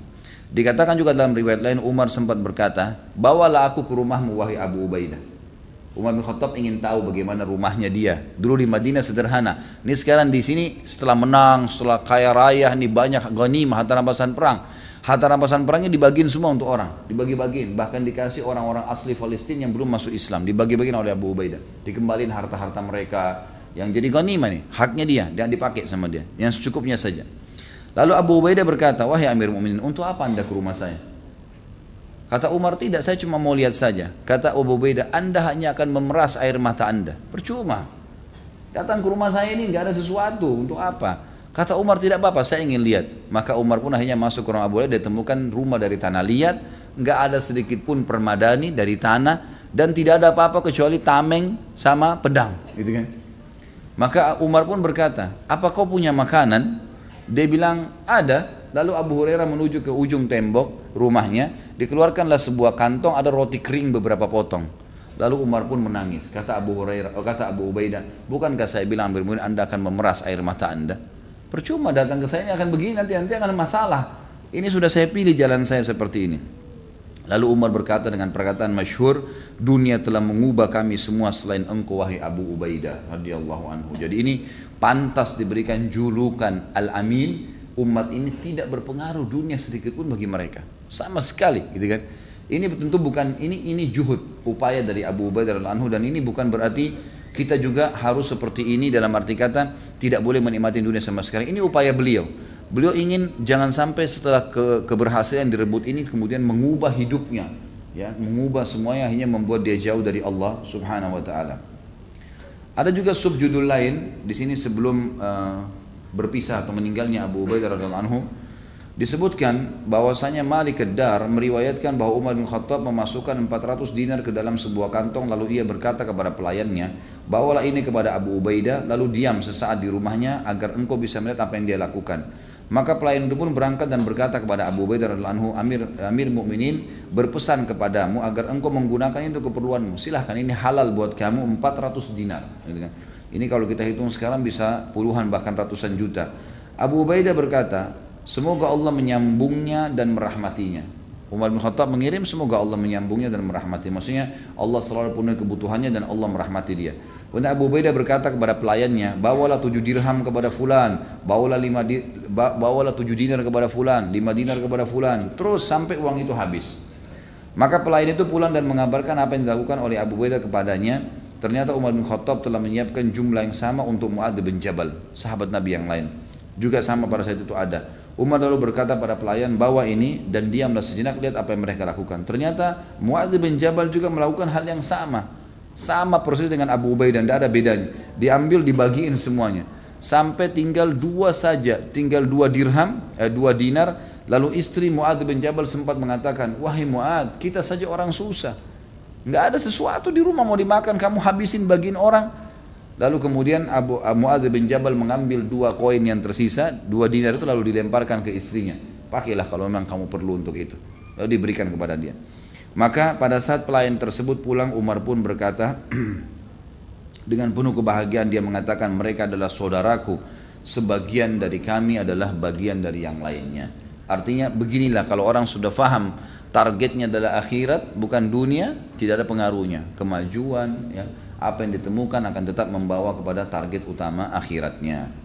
Baik, Abu Ubaidah radhiyallahu anhu meninggal, teman-teman sekalian, ini karena kena penyakit taun. Taun ini banyak yang mengatakan dia adalah kusta, ada yang mengatakan juga jenis-jenis penyakit yang lain. Jelas taun ini, teman-teman sekalian, kalau menimpa seseorang, maka anggota tubuhnya akan, ya, mengecil, dan kadang-kadang ada bagian tubuhnya yang bisa copot dari badannya, ya. Seperti itulah. Dan taun ini ada disebutkan dalam hadis Bukhari, kalau dia salah satu penyebab mati syahidnya seseorang. Siapapun yang mati karena kena penyakit taun berarti dia mati syahid. Kata Nabi SAW, hitunglah orang mati syahid, mati di kancah peperangan, mati pada saat kena taun, mati karena kena penyakit perut, mati karena terbakar, terjungkal dari kendaraannya, tunggangannya, tenggelam, ya, perempuan yang mati pada saat melahirkan, membela kehormatan, ya. Ini semua dihitung, dan orang yang meninggal kena penyakit perut, apa saja penyakit perutnya, maka ini termasuk, ya, orang yang mati syahid, diantaranya penyakit taun. Dikatakan oleh penulis di sini dari Harits ibn Umairah radhiyallahu anhu bahwa Mu'adz bin Jabal mengirimnya kepada Abu Ubaidah untuk mengetahui keadaannya pada saat Abu Ubaidah lagi sakit. Pada saat itu Abu Ubaidah terserang taun, maka Abu Ubaidah memperlihatkan bukti penyakit ini yang telah keluar di tangannya. Apa yang terjadi pada Abu Ubaidah memberatkan jiwa Al-Harits. Al-Harits ini tadi yang diutus oleh Mu'adz bin Jabal. Dia takut terhadapnya karena dia melihat penyakit itu pada Abu Ubaidah, dan Abu Ubaidah bersumpah dengan nama Allah bahwa dia tidak ingin menggantinya sekalipun dengan unta merah. Jadi pada saat itu Harits ini ingin menyampaikan kepada Mu'adz bin Jabal, kayaknya kita harus cariin tabib nih, pengobat. Tapi sebelum itu si Abu Ubaidah sudah memegang tangan Harits sambil mengatakan, jangan kamu cari tabib, tidak perlu. Saya sakit ini lebih saya sukai daripada saya digantikan dengan unta merah. Karena Rasulullah SAW telah menjelaskan orang yang mati karena taun akan mati syahid. Dari riwayat lain dari Qais bin Muslim dari Tariq bahwa Umar menulis surat kepada Abu Ubaidah radhiyallahu anhu pada saat Abu Ubaidah diserang taun. Aku menghadapi sebuah perkara dan aku sangat memerlukan kehadiranmu, maka bergegaslah datang kepadaku. Jadi Umar bin Khattab ini menulis surat untuk memanggil Abu Ubaidah datang dari negeri Syam ke Madinah dengan alasan, aku ada hajat, segera datang ke sini. Ketika Abu Ubaidah membaca radhiyallahu anhu surat Umar radhiyallahu anhu ajma'in, dia berkata, aku tahu kepentingan Amir Mukminin. Dia ingin menyisahkan apa yang tidak mungkin tersisa. Maksudnya sengaja Umar bin Khattab waktu dengar kena penyakit taun ingin supaya Abu Ubaidah ke Madinah lalu diobatin, gitu kan? Lalu Abu Ubaidah menulis surat kepada Umar mengatakan, sesungguhnya aku tahu kepentinganmu, maka bebaskanlah aku dari perintahmu. Aku bersama pasukan kaum muslimin dan aku tidak mementingkan diriku di atas mereka. Ketika Umar membaca surat Abu Ubaidah, dia menangis. Umar berkata, apakah Abu Ubaidah sudah wafat? Umar ditanya, apakah Abu Ubaidah sudah wafat? Atau Umar menangis. Kata Umar, tidak, tapi seakan-akan dia akan meninggal dunia. Tidak lama kemudian Abu Ubaidah pun wafat radhiyallahu anhu kena wabah taun, dan akhirnya dia mendapatkan apa yang telah dijanjikan oleh Nabi SAW untuk orang-orang yang mati dalam keadaan kena penyakit taun. Dan selesailah kisah tokoh kita ini dengan meninggalnya dalam keadaan syahid, walaupun tidak terbunuh di kancah peperangan, tapi kena penyakit yang memang bisa membawanya pada syahada. Allahu a'lam. Baik, kita baca pertanyaannya, dan saya harap tolong teman-teman yang mau punya pertanyaan diberikan kepada panitia, jangan ke meja saya langsung ya, karena akan disortir sesuai dengan tema. Kalau tidak sesuai dengan tema kita tidak bisa bacakan karena melihat waktu yang cukup terbatas. Apakah pada saat terjadi perang antara Ali bin Abi Thalib dan Muawiyah radhiyallahu anhum ajma'in terjadi kesepakatan antara Amr bin As dari pihak Muawiyah dan Abu Musa al-Asy'ari dari pihak Ali bin Abi Thalib? Jawabannya iya. Dan sudah saya jelaskan ini, ya. Karena ini memang dijelaskan di kehidupan Ali radhiyallahu anhu. Jadi ini sudah jelas, saya udah paparkan panjang lebar, dan bisa teman yang bertanya ini kembali kepada kisah Ali radhiyallahu anhu. Nanti juga kita akan singgung pada saat membahas tentang Muawiyah radhiyallahu anhu. Bagaimana hukumnya bila pindah dari daerah yang mempunyai pemimpin muslim ke daerah yang pemimpin non muslim? Penyebab kepindahan karena daerah asal. Bagaimana hukumnya jika bekerja di bawah pemerintahan non muslim? Tentu di sini tergantung ya, butuh dirincikan daerah apa yang dimaksud. Kalau wilayah itu adalah kota, seperti misalnya dari kota Jakarta ke kota Surabaya atau satu negara, pemimpin negara kita adalah muslim. Ada beberapa wilayah dipimpin oleh non muslim, itu tidak ada masalah. Karena naungan pemerintahan umumnya pada pemimpin yang satu itu. Ini hanya pemimpin wilayah. Itu tidak ada masalah, kecuali memang di wilayah itu diterapkan hukum-hukum atau peraturan-peraturan yang memang diberikan kesempatan orang-orang di wilayah itu, pemimpin wilayah tersebut untuk menentukan peraturan, gitu kan? Misal mereka tidak bisa beribadah, seperti kasus misalnya orang muslim kalau pergi ke wilayah Bali misalnya, kemudian di sana tidak bisa beribadah, mereka ditekan, mereka maka ini perlu dipertimbangkan. Kalau masyarakat setempat dari muslimin bertahan, tapi muslim yang dari luar datang, ini perlu jadi tanda tanya ini. Untuk apa datang ke sana gitu kan? Kecuali ada hajat-hajat penting, karena akan terganggu ibadahnya. Kalau dia sudah ada di wilayah yang sudah bagus, bisa beribadah, jangan lagi keluar. Ya, pertahankan sampai meninggal dunia sebentar teman-teman sekalian ya, bertahanlah di tempat itu sampai Allah SWT datangkan ajal. Bagaimana dengan pendapat bahwa sebaiknya ulama tidak mendekati para umara? Keliru ini, keliru, Allahu a'lam yang saya tahu, karena memang semestinya memang ada hubungan. Kalau umara tidak didampingi, semestinya umara itu harus harusnya ulama gitu kan. Dan mereka kalaupun ulama yang menjadi umara, ulama yang menjadi pemimpin, tetap didampingi oleh ulama-ulama yang lain. Memang sudah begitu. Abu Bakar tetap mengangkat wakilnya Umar, gitu kan? Umar mengangkat Utsman dan Ali dan seterusnya, gitu kan? Mereka mengangkat orang-orang yang rajin, ahli ibadah untuk menjadi pendamping-pendamping mereka. Mestinya memang harus ada hubungan. Kalaupun apalagi kalau umaranya orang awam, harus didampingi oleh para ulama. Gimana? Kalau enggak maka akan kacau balau nih, gitu. Kita tahu umara kita yang tidak punya pemahaman agama, masih minum khamar, masih ini, masih itu, macam-macam. Lalu kemudian didekatin lagi oleh orang-orang yang tidak benar, tambah kacau semuanya. Makanya kata Nabi SAW, afdal jihad yang paling afdal adalah perkataan benar di depan pemimpin yang salah. Jadi harusnya kita datang menasihatin, luruskan. Ini gak ada hubungannya, dan insya Allah para ulama tahu kok bagaimana mereka, kalau memang mereka tulus karena Allah, mereka tahu mereka mendekat itu bukan untuk cari jabatan, bukan, untuk menasihatin, karena kalau baik pemimpinnya akan baik semuanya, gitu kan? Akan baik semua, tergantung siapa yang mendampinginya sampai jadi penasihatnya. Allahu a'lam. Maaf, saya mau tanya tentang memilih seorang pemimpin negara. Di Indonesia cara memilih pemimpin dengan cara demokrasi, daulat tertinggi di tangan rakyat. Apakah di zaman Rasulullah SAW memilih dengan cara demokrasi? Sedang di Indonesia wakil-wakil rakyat yang duduk di MPR dan DPR dari berbagai macam agama, orang, agama, dalam kurung ada juga artis dan lain-lain. Bagaimana kita sebagai umat Islam untuk menyikapi sistem demokrasi tersebut, sedangkan kita mengimani kedaulatan tadi hanya milik Allah? Jazakallah khair. Tentu saja jawabannya sederhana ya. Di zaman Nabi SAW tidak ada demokrasi itu. Kalau yang seperti yang difahami sekarang, ya. Sekarang ini siapa yang paling banyak suaranya, dia yang menang. Mau orang bodoh, mau orang tidak ngerti agama, mau ahli maksiat, pokoknya suaranya banyak menang, gitu kan? Inilah demokrasi. Tidak ada dalam Islam ini. Dalam Islam tidak pernah, setahu saya, Allahu alam, dan ini bisa Anda kembali kepada buku-buku sejarah, tidak pernah Nabi SAW mengadakan pemilihan nih, setelah saya meninggal siapa yang kalian mau milih, ayo kumpulin suara terbanyak, ini sahabat-sahabat saya. Enggak pernah, Nabi tunjuk langsung Abu Bakar tunjuk langsung Umar tunjuk langsung dari 6 sahabat tersisa yang dijamin masuk surga, dan seterusnya, gitu kan? Jadi memang kalau kita berikan kesempatan rakyat, maka nanti bisa efeknya seperti sekarang. Siapa yang terbanyak suaranya dia bisa menang. Dan ini berbahaya kalau orangnya buruk gimana? Ini kan nasib-nasiban. Tapi kalau kita cari orang-orang yang alim ulama, orang yang pintar, memang dekat dengan Allah SWT, lalu ditunjuk jadi pemimpin. Di Indonesia banyak ini.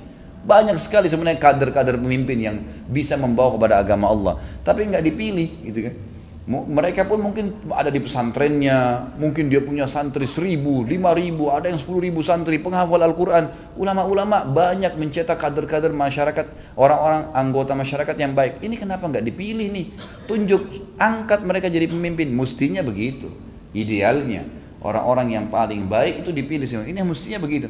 Tapi karena sudah terlanjur sistem demokrasi yang dilakukan, artinya silakan berikan suara. Dan sistem ini pun, siapa yang tidak tahu teman-teman sekalian, ini sudah jadi rahasia umum. Jujurkah sistem ini? Hah? Benar nggak suaranya orang itu benar-benar semua seperti itu dikasih? Ini sudah jadi rahasia umum, orang sudah bicara, ini banyak dicuri suaranya, ini banyak dipalsukan, ini banyak fakta lapangan, ditandatanganin, dicoblosin, segala macam-macam yang palsu semua. Dari mana keadilannya?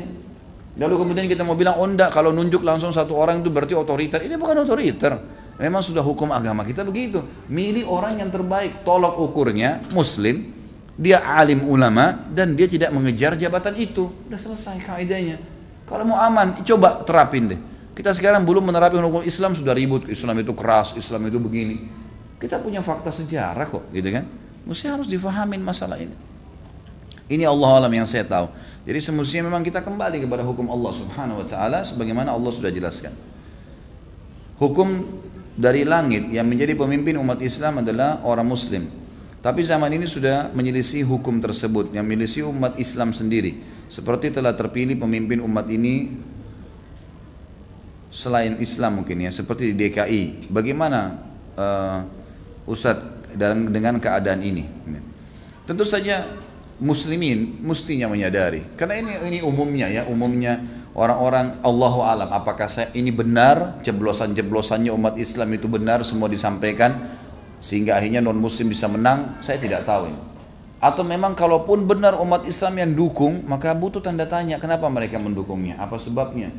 Kalau saya melihat ada dua faktor. Pertama, tidak ada kandidat muslim yang layak. Misal, kan kita tadi saya bilang tolak ukur layaknya fahamnya hukum Allah, ini nggak pernah diorbitin ini.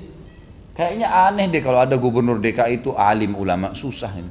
Atau jadi bupati, ini sorotin, apalagi jadi presiden, ini ngawur sudah nih, oh ini macam-macam tanggapannya tidak.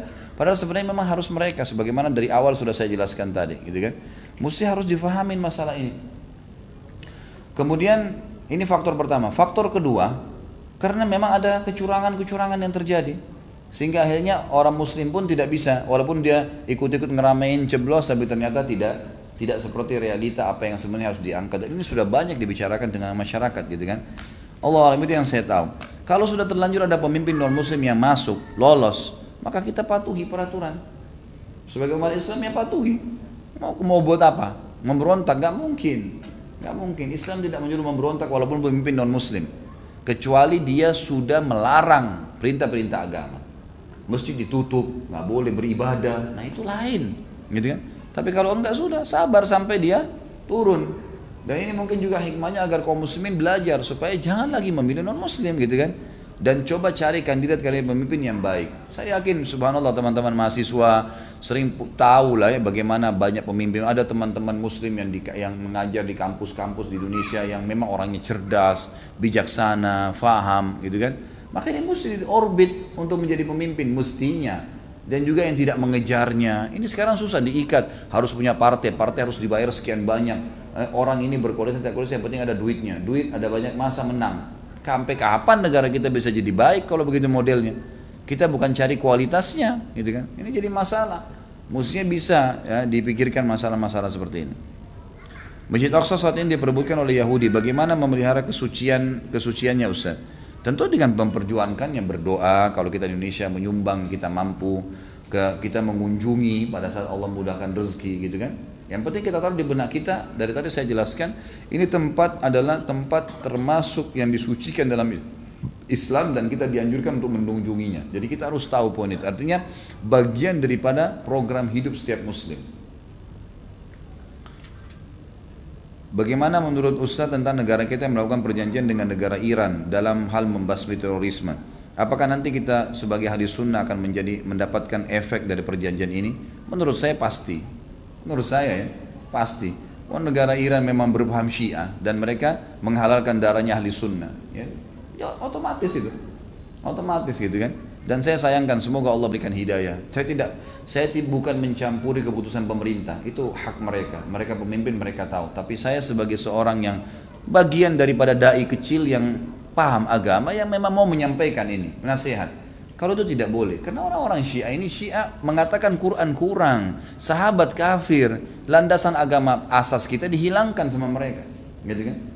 Lalu kemudian apa yang dianggap sebagai sebuah perkembangan dari negara Iran dibandingkan dengan negara-negara Islam yang lainnya? Banyak sekali. Anehnya Malaysia sudah berhasil melarang Syiah, karena tahu bagaimana bahayanya. Kemudian negara-negara yang lain juga, negara Islam yang sekarang lagi berkembang, ada Saudi, ada Turki, mereka tahu betul tentang bahayanya itu, gitu kan? Maka mereka menahan. Anehnya kita masuk ini, malah menerima, gitu kan? Malah menerima. Allah musta'an. Ini saya khawatirkan. Semoga Allah jaga. Tapi kita diperintahkan dalam agama untuk berikhtiar, ya. Mudah-mudahan saja kita berharap. Tapi secara hitung-hitungan rasional manusia pasti akan ada efeknya. Pasti ada efeknya, gitu kan? Sementara di Timur Tengah dibuat koalisi untuk memberantas terorisme, termasuk karena kasus bagaimana tidak ada ya imperium Syiah Iran masuk satu wilayah di Timur Tengah kecuali merusaknya, rusak semua. Pasti dikacauin semua. Irak dimasuk, kacau, hancur, sampai sekarang hancur. Sampai orang-orang Irak berharap coba Saddam Hussein hidup kembali. Mereka berharap dulu kembali udah hukum yang dulu, karena susahnya mereka hidup. Bashar sekarang membantai sekian ratus ribu ya, warganya sendiri, sampai boleh pasukannya memerkosa warganya sendiri. Ini dari mana akalnya ini, gitu kan? Hanya karena pemahaman Syiah bahwasanya ahli sunnah halal darahnya. Dari mana ini? Terus kemudian mau dikembangin, gitu kan?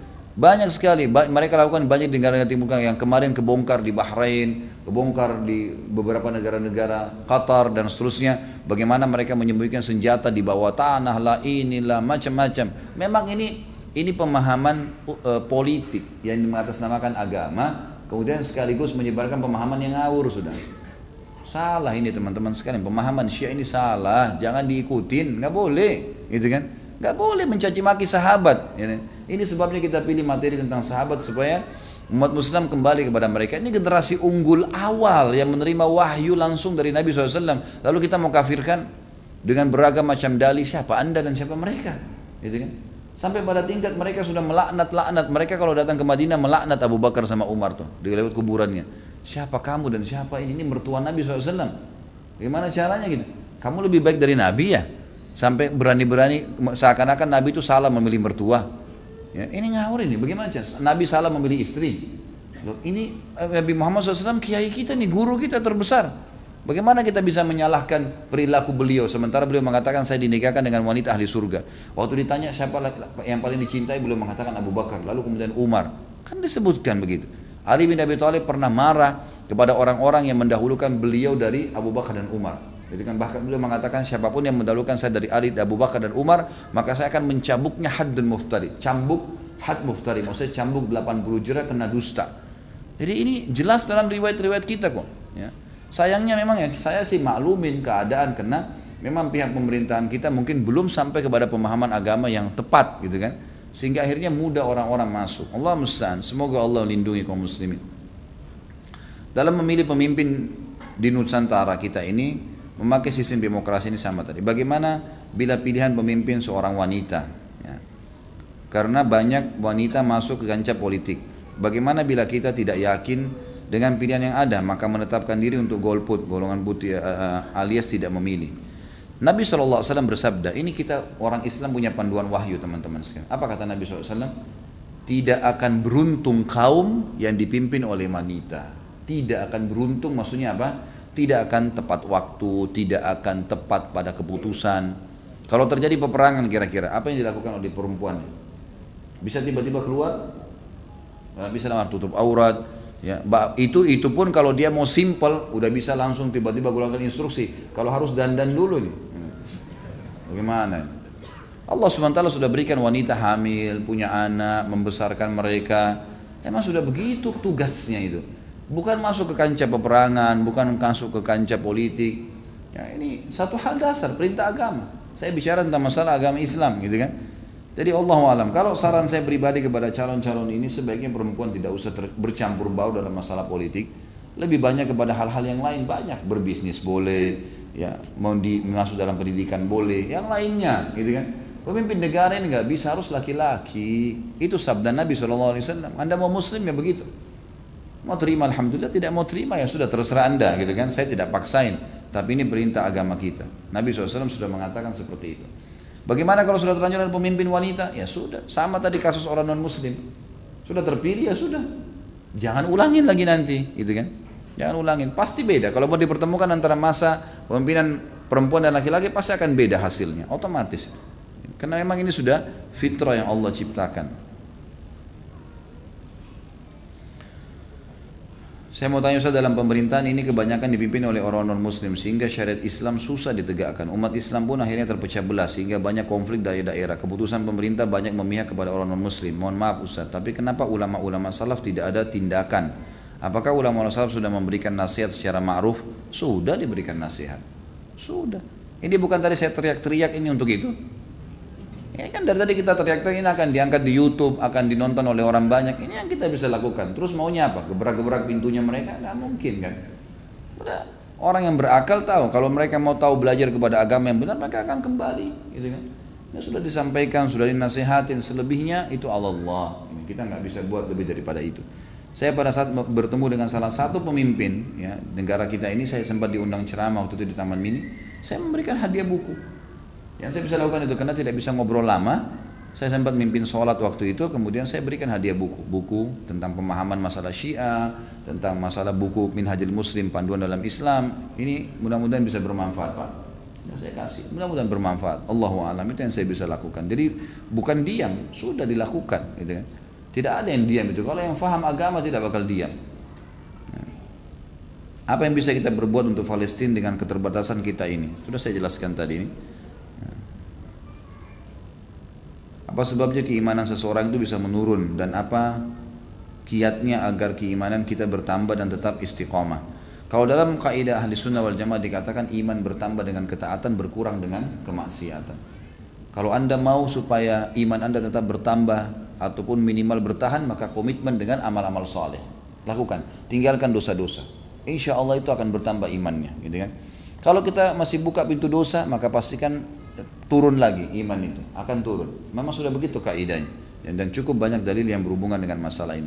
Kalau cara istiqomah ada beberapa kiat. Sudah pernah ditanyakan pertemuan yang lalu nih. Yang pertama teman-teman sekalian adalah hadir selalu dalam majelis ilmu. Majelis ilmu begini itu menambah keimanan. Pasti berubah. Ada perubahan. Ini kalau bubar 2 jam, 3 jam dari taklim pasti ada perubahan. Insya Allah. Karena imannya bertambah. Kunci untuk mendatangkan iman adalah ilmu. Nanti kalau ilmu kalau sudah dihadiri akan mendatangkan iman. Iman akan datangkan amal saleh. Itu otomatis. Ya. Maka ini yang dilakukan yang pertama, hadir majelis ilmu. Kalau tidak sempat dengar. Jadi kan banyak teman-teman sekarang di kantor-kantor, alhamdulillah saya dapat berita gembira di Jakarta lagi istirahat, sekarang sudah dengar ceramah. Dulunya cuma ngobrol kosong di kantin, sekarang beli makanan bawa dekat meja komputernya lalu dengar ceramah waktu istirahat sambil makan. Manfaat besar sekali. Bahkan saya dapat satu perusahaan di Jakarta, alhamdulillah satu perusahaan katanya sudah dengar ceramah saya. Alhamdulillah, bukan cuma saya, silakan orang lain, silakan. Banyak di antara kaum muslimin. Tapi saya dengar berita tentang ceramah yang mereka dengar. Alhamdulillah saya bersyukur sama Allah. Dan memang ternyata ada perubahan drastis terjadi. Hampir tiap hari teman-teman saya terima SMS atau WhatsApp, Ustaz jazakallah khair berita yang disampaikan di YouTube. Saya berubah dengan suami saya berubah dengan istri saya, anak-anak saya tiba-tiba berubah. Banyak berita begitu. Alhamdulillah, karena memang ilmu bisa mengubah. Nggak boleh kosong dari ilmu ini. Harus teman-teman sekalian. Kalau seminggu sekali Anda hadir pengajian ini kurang ini. Tiap hari harus luangin waktu setengah jam, 1 jam. Lagi macet di jalan, lagi motor, bisa dengar di HP gitu kan. Tadi saya sudah jelaskan di awal pertemuan, sekarang bisa masuk di Play Store, masuk ketik Khalid Basalamah, ada logo hijau KHB, itu tinggal diketik download gratis. Dengarin ceramah sambil nunggu, ya. Pakai headset bisa dan seterusnya. Itu kan bisa kita lakukan. Atau lagi istirahat di kantor, atau lagi di rumah suami istri. Apalagi kalau bisa hadir pengajian seperti ini, atau buat pengajian di rumah, atau hadir ambil jadwal pengajian di sekitar tempat-tempat kita kerja. Semuanya bisa dilakukan. Itu yang pertama, kiat istiqomah, harus majelis ilmu, karena ini akan membuat iman kita bertambah. Yang kedua teman-teman, bentuk komunitas yang baik. Teman-teman yang baik, yang memang rajin ibadah itu jadi teman kita. Semua yang buruk tinggalkan, selesai. Gak ada teman-teman buruk lagi. Yang cuma ngomong kosong, yang cuma ngomong masalah diskotik lah, zina lah, khamr lah, apa semua ini. Itu masa lalu, habis sudah. Sekarang teman saya yang selalu hadir di pengajian ustadz siapa, di ustadz siapa, gitu kan? Hukum halal haram yang ditanya antum halal haramnya Allah di kiamat. Ya. Ini yang perlu diketahui, komunitas penting. Bentuk komunitas teman-teman yang baik. Ini penting sekali. Yang ketiga, tutup semua. Ya. Pintu-pintu kemaksiatan. Semua tutup pintu kemaksiatan. Apapun itu lawan. Jangan lemah lagi imannya. Godaan untuk melakukan perbuatan dulu yang masa lalu, a'udzubillahi minasyaitonirrajim. Tidak, saya enggak mau. Lawan. Tinggalkan semua komunitasnya, sebab-sebabnya, foto-foto, gambar-gambar, film-film. Tinggalkan semua. Ya, gitu. Ini penting sekali untuk itu ya, sehingga bisa kita betul-betul menikmati. Karena ibadah antum akan nikmatin kalau antum tinggalkan kemaksiatan, itu baru dirasakan kenikmatannya. Kalau enggak bisa. Ini kurang lebih caranya untuk istiqomah yang saya ingat sekarang.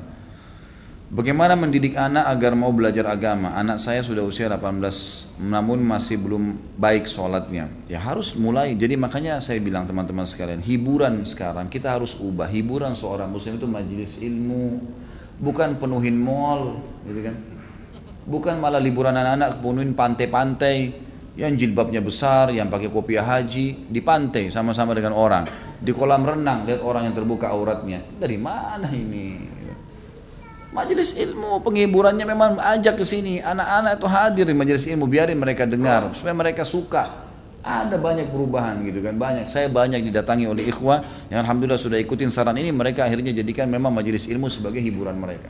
Dan ini sangat luar biasa efeknya gitu kan, sangat luar biasa efeknya. Daripada kita habisin ke mall, ke supermarket, perlu ada hajat antum pergi silakan. Tidak ada hajat untuk apa buang-buang waktu ini, berjam-jam di sana untuk apa? Oh karena liburan. Liburan isi dengan keimanan akhi, ukhti. Untuk apa isi dengan hal kosong? Kalau antum meninggal tiba-tiba lagi di mall, lagi buang-buang waktu, sampai waktu sholatnya lewat, oh nggak kedengaran azan, nggak ada udzur depan Allah, gimana caranya? Antum bisa dengar azan gitu kan? Jadi hal-hal mendasar yang mesti kita ketahui. Mudah-mudahan Allah berikan hidayah. Apabila ada orang meninggal, kenapa kebanyakan orang memakai baju hitam? Apakah ada tuntunan dari para sahabat atau tidak? Tidak ada sama sekali. Sama sekali. Ini mengikuti tradisi orang non-muslim ini. Tradisi orang non-muslim, terutama orang-orang Nasrani, mereka menganggap kalau ada kematian mereka menggunakan baju hitam, itu simbol kesedihan. Dalam Islam tidak ada. Karena kematian kita pakai baju apa saja, yang penting tertutup aurat, insya Allah nggak ada masalah sesuai dengan syariat, gitu kan? Jadi kita punya syariat teman-teman sekalian, tidak usah ikutin yang lain, dan justru syariat kita harus mendunia, bukan kita mengambil syariat orang lain. Saya sudah jelaskan tadi. Kenapa negara-negara Islam selalu diperangi dan kenapa yang disalahkan selalu Salafi Wahabi? Mohon penjelasannya. Jadi teman-teman sekalian, Allah Subhanahu wa taala sudah mengatakan dalam Al-Qur'an Al-Baqarah 120. A'udzubillahi minasyaitonirrajim wa lan tarda ankal yahudu walan nasara hatta tattabi' millatahum. Hai Muhammad, kau dan pengikutmu tidak akan pernah diridhoi oleh Yahudi dan Nasrani sampai kalian mengikuti ajaran-ajaran mereka. Gitu. Gak bisa. Anda Muslim pasti akan, ini benar. Antara kebenaran dengan kebatilan akan terus bersaing. Gak mungkin antum ditinggal diam. Makanya kita bergerak giat, gitu kan? Bergerak menyampaikan agama kita. Sesuatu yang bergerak itu susah untuk diserang sebenarnya. Tapi sesuatu yang vakum mudah untuk diserang. Antum kalau lagi mau berburu, kalau hewannya bergerak terus susah kan dibidik. Tapi kalau dia diam di tempat mudah untuk dibidik. Begitu sekarang muslimin vakum, nggak belajar agama, nggak terapin agamanya. Ya pastilah jadi sasaran gitu kan. Bahkan kata Nabi SAW nanti akan datang di akhir zaman nanti. Kayaknya sudah masuk waktu kita. Kalian akan dikerumuni oleh umat-umat sebagaimana ya, serangga kecil, ya, belatung atau apa, ya, ulat itu memanggil teman-temannya. Riwayat makna yang lain adalah seperti orang yang memanggil teman-temannya untuk ngeroyokin satu nampan makanan. Lalu kata maksudnya diperbutkan ya, diambil, dibunuh, dirampas, dijajah semaunya mereka. Kata para sahabat itu sedikit komunitasnya cuma di Madinah. Ya Rasulullah, apa jumlah kami sedikit waktu itu? Kenapa mereka bertanya ini? Karena mereka waktu itu jumlahnya sedikit tapi orang-orang kafir banyak takut semua, gitu kan? Karena takut dengan kaum muslimin. Lalu kata Nabi SAW, tidak, kalian banyak sekali, tapi kalian seperti buih di lautan. Tidak ada sama sekali masalah. Lalu kata Nabi SAW, dan pada saat itu penyebab utamanya adalah wahan. Kata para sahabat, ya Rasulullah, apa itu wahan? Wahan ini kekacauan, kacau, gitu kan? Kata para sahabat, apa itu wahan ya Rasulullah? Kata Nabi SAW, hubbud dunya wa karahiyatil maut. Kalian cinta sekali dengan dunia, pokoknya untuk dapatin dunia, mobil, rumah, haram pun gak ada masalah. Agama sudah nomor 30, gak ada masalah. Gitu kan. Maka ini kan hubbud dunya, cinta dunia, wa karahatul maut, dan takut menghadapi kematian. Riwayat lain, riwayat Tirmidzi dan Abu Daud disebutkan wa karahiyatul jihad, dan kalian benci jihad, tidak mau berperang malah bela agama Allah. Jadi pada saat itulah kita memang mundur. Makanya teman-teman harus sadar, umat ini akan menyerang kita. Kalau masalah Salafi Wahabi ini istilah, ya Allah, ini fitnah teman-teman sekalian. Ini fitnah. Dari mana istilah Wahabi ini? Dari mana istilah Salafi ini? Ini fitnah. Sebagian teman-teman kita yang berpegang pada sunnah Nabi SAW sering mengatakan kita kembali kepada pemahaman salaf. Pemahaman salaf maksudnya sahabat. Salaf itu orang terdahulu. Dikatakan pesantren salafiyah, pesantren yang dulu, tradisional gitu kan. Jadi itu pemahaman kembali kepada salaful ummah. Hanya itu. Begitu dikatakan kembali kepada salaf sahabat, oh ini kelompok salafi namanya. Nisbatkan. Dari mana ini penisbatan ini gitu kan? Kemudian Wahabi, apa Wahabi ini? Dari mana istilah ini? Ini keluar dari mulut orang-orang yang tidak bertanggung jawab. Kalau kita lihat cirinya orang Wahabi, yang dianggap Wahabi orangnya berjenggot, jalankan sunnah Nabi. Kalau sholat ke masjid, istrinya pakai tutup aurat. Ya, di rumahnya jauh dari perbuatan dosa. Ini nih kelompok nih. Diolok-olok, Wahabila. Saya pernah dimasukkan dalam grup, gitu kan? Saya lihat semuanya disatuin, teman-teman dari semua ormas ada, termasuk nama saya masuk di situ. Banyak, mungkin ada 80 atau 100 orang ustadz, kiai dan seterusnya. Baru saya masuk di situ saya sudah baca. Ah, ini banyak ustadz-ustadz Wahabi, dimain-mainin gitu, tulisannya pakai O. Wahabilah ini. Oh, ini Wahabi ini suka tolak salawat, suka tolak zikir, suka tolak doa. Saya berpikir kalau saya mau tanggapin, ini 80 orang, 100 orang di situ, kemudian akan habis waktu saya menyita di situ. Sudahlah, saya keluar, minta maaf, saya nggak ada urusannya di sini, saya keluar. Karena yang bilang orang-orang yang pernah belajar di Saudi teman-teman benci sama zikir itu siapa? Anda yang fitnah itu. Gimana caranya? Orang yang belajar di Madinah, di Masjid Nabawi, di Mekah, zikir kepada Allah. Bahkan mereka paling banyak zikirnya kepada Allah. Mereka paling banyak zikir, tapi zikirnya pakai adab, nggak teriak-teriak, gitu kan? Nggak karang-karang. Apa yang Nabi SAW ajarin itu yang disebutin. Adab sama Allah, subhanallah, subhanallah. Dilakukan, bukan tidak dilakukan. Tapi tidak ada subhanallah, alhamdulillah. Dibayangkan main-main, Allahu, apa ini? Ini apa ini? Ini kalau zaman Umar sudah diketuk semua kepalanya nih. Ngarang-ngarang gitu kan. Oh ini benci sama doa. Siapa yang bilang benci doa teman-teman sekalian? Antum nggak dengar tuh bagaimana Syekh Sudes berdoa sampai hampir 1 jam kalau sholat kunut. Itu yang dikatakan tuh, itu pentolannya Wahabi katanya.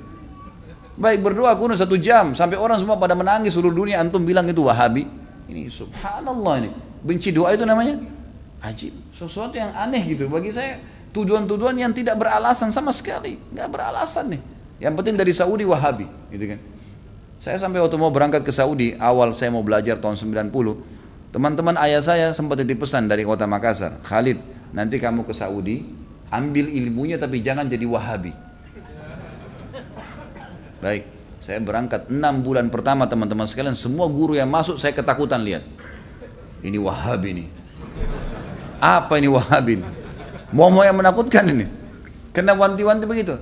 Lama-lama setelah setiap guru masuk di Madinah, wallahi saya bersumpah atas nama Allah teman-teman sekalian, tidak pernah ada sebutan nama Wahabi. Saya tidak pernah dengar kata-kata Wahabi dari mulut mereka. Wallah, yang ada cuman qala Allah, qala Rasul. Allah berfirman, Rasulullah bersabda. Wallahi, saya sumpah di sini, di masjid ini memang begitu ajarannya.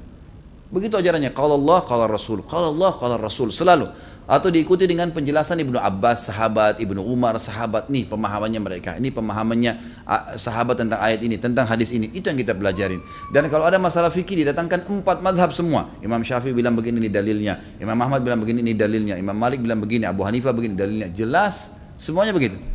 Setelah 6 bulan saya berpikir, kok saya harus takut dengan orang-orang seperti ini ilmu semua disampaikan, gitu kan? Ilmu semua. Dan bagaimana mempertemukan antara ambil ilmunya, jangan jadi Wahabi. Bagaimana memahami? Saya nggak nyambung gitu. Gimana caranya? Gitu. Teman-teman sekalian, saya kasih jawaban secara akal sehat. Rasulullah SAW lahir di mana? Di Mekah. Ya, 13 tahun fase turunnya ayat-ayat Makkiyah di mana? Di Mekah. Baik, setelah itu Nabi SAW hijrah ke Madinah. Berapa tahun Nabi di Madinah? 10 tahun. Sampai meninggal kan? Kuburannya ada di sana. Demi Allah, Mekah sama Madinah markas Islam.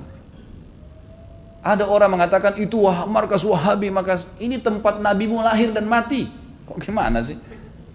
Lalu dikatakan itu ajarannya tidak benar, yang sesat. Padahal kalau kita duduk di majelisnya ulama, ini Rasulullah bersabda, ayat Al-Quran dalam surah ini, selalu itu. Silakan saya tantang siapapun teman-teman sekalian, bukan tantang. Saya ajak anda kalau lagi umroh, yang mengatakan Wahabi, tolong anda datang ke Masjid Nabawi, Masjid Haram Mekah, duduk di majelisnya salah satu ulama situ. Coba dengarin apa yang mereka bilang.